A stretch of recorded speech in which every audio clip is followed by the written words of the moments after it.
Helfius Namur s'est fait la belle mercredi soir pour dominer copieusement de Klerksdorp Béton Waregem lors de la troisième manche décisive des demi-finales de play-off. Les Namuroises étaient bien décidées à ne plus se faire de frayeur pour rejoindre la finale et pouvoir y défendre leur titre. D'emblée, Namur est dans le match avec Stéphanie Dubuc et si Inge Melemans pour Waregem lui répond en allant à l'anneau, Stéphanie Dubuc en remet une couche pour lancer les Namurois sur de bonnes bases.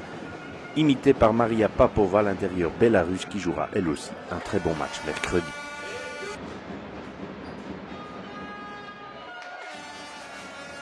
Waregem va tenir la distance quelques minutes en fait en ce début de rencontre avec Mythe Célus par exemple d'abord, puis une bombe de Yana Raman ensuite qui faisait 6-7 au marquoir. Stéphanie Dubuc pour un sans faute lui répondait aussitôt à longue distance et dans la foulée Inge Melemans trouvait également l'ouverture à 3 points. Ce sera 9-10, soit la deuxième mais déjà dernière fois que les Flandriennes vont se retrouver devant dans ce match.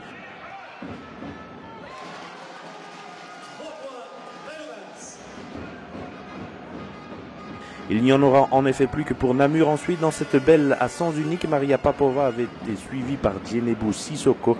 Namur prenait résolument l'ascendant dans cette partie pour creuser un premier écart grâce encore à Maria Papova, puis Laurence Van Malderen, le marqueur indiquait 18-10.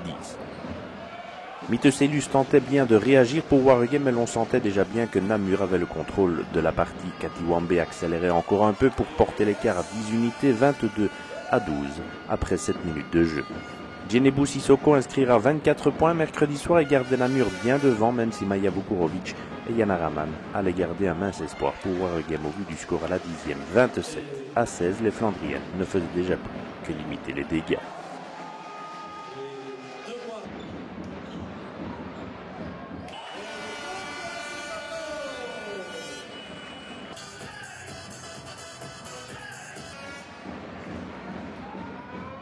Dès la reprise, Namur resserrait encore sa défense. Cathy Wambe s'en allait à l'anneau et Waregem ne faisait plus qu'illusion. Une bombe de Sarah Donnell, puis Djenebu Sissoko encore. Ensuite démontrait bien que Namur était très à l'aise dans cette rencontre. Shanavia Daudel, très discrète, mercredi ne faisait plus qu'illusion donc pour Waregem qui n'inscrira que 9 unités dans ce deuxième quart. Après 2 minutes 30 à peine dans ce deuxième quart précisément, Namur avait déjà inscrit 36 points en ne ratant pas grand-chose.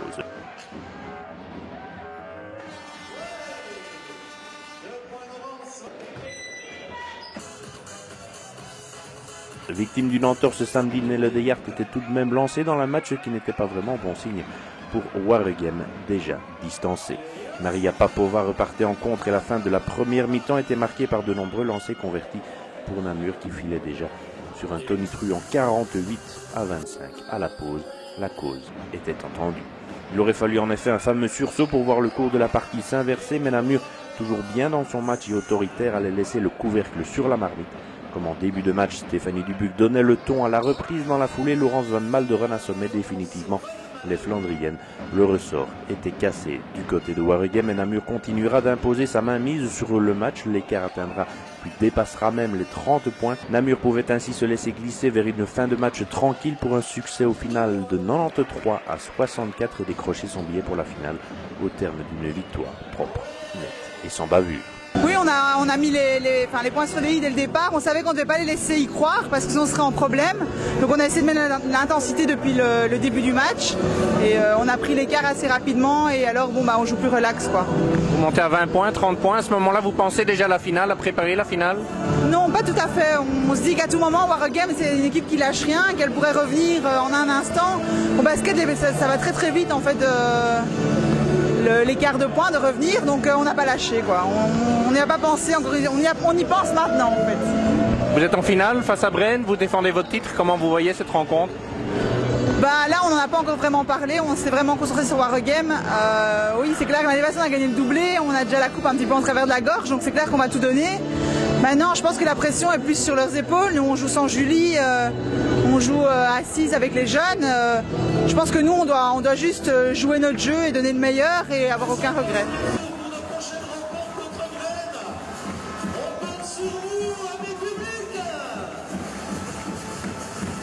l'objectif c'était de se qualifier pour la finale, mais je voulais pas juste qu'on se qualifie, je voulais qu'on fasse une grosse prestation pour simplement se récompenser du travail que les joueuses ont fait pendant la semaine, ces dernières semaines. Tout n'a pas été facile pour arriver en finale. Je pense qu'on a dû cravacher, on a dû travailler dur, et donc c'est une belle récompense pour le groupe que cette qualification de cette manière-là. Il a fallu peut-être 2-3 minutes pour se mettre dans le match. En tout cas, Waregem a tenu 2-3 minutes. Vous prenez 10 points d'avance. Le match est déjà fini, on a envie de dire. Oui, même si on sait bien que notre problème, c'est un peu ces petits trous qu'on a pendant un match de 40 minutes.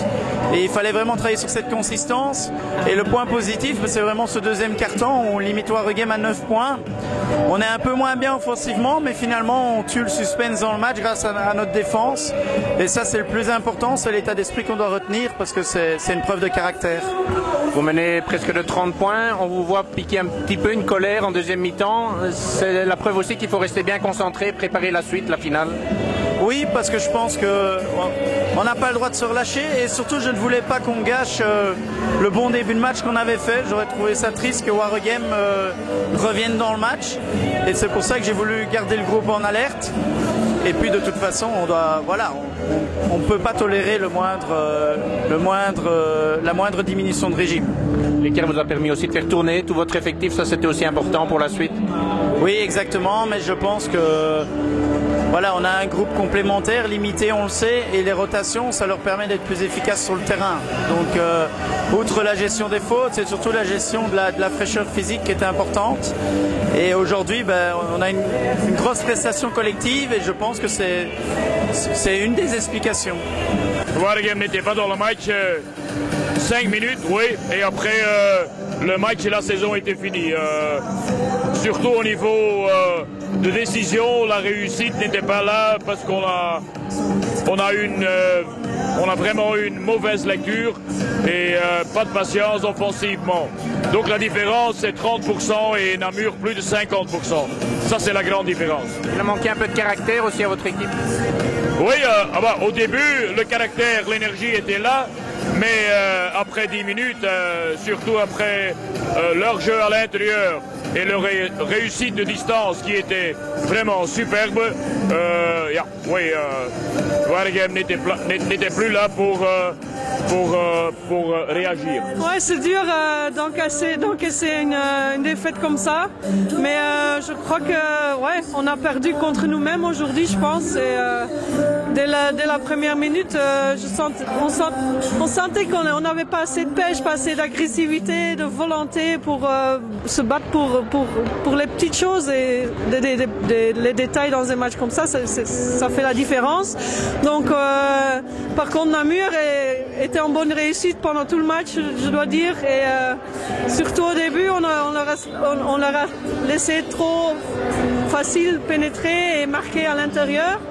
Par contre, nous, de l'autre côté, on n'avait pas assez de présence à l'intérieur, au-dessus du cercle, et ça a fait une différence tout de suite dans le match. Donc, et après, on a couru derrière tout le match, et mentalement, c'était dur de voir le score tout le temps. Et voilà, c'était dur de se regrouper et mentalement, et voilà quoi. C'est vrai qu'une fois que Namur a pris 10 points d'avance, on a senti que le match était presque terminé. Mais quel bilan vous tirez de la saison? Moi, je crois que si on avait demandé en avance si on allait faire ça, je pense que personne ne l'aurait cru. Je crois qu'on a eu un troisième match, donc, tandis que beaucoup de personnes n'avaient jamais cru qu'on arriverait là.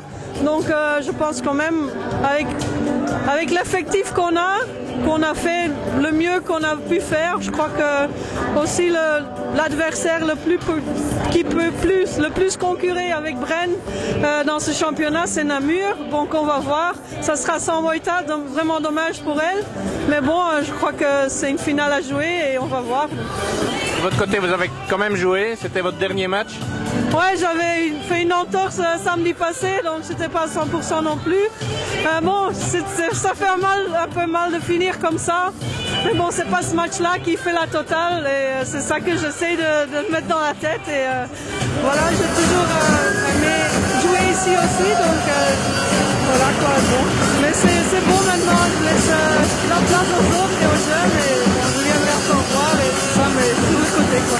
C'est vrai que vous terminez ici à Namur, où vous avez joué, ça fait partie aussi de bons moments de votre carrière, bien entendu. Oui, c'est clair, parce que j'ai toujours vraiment aimé ici, cette salle, l'entourage, même si ça a changé un petit peu. Mais c'était ma première maison, je me sentais vraiment à la maison ici. Et voilà, donc peut-être c'est symbolique de finir ici un peu aussi. Donc,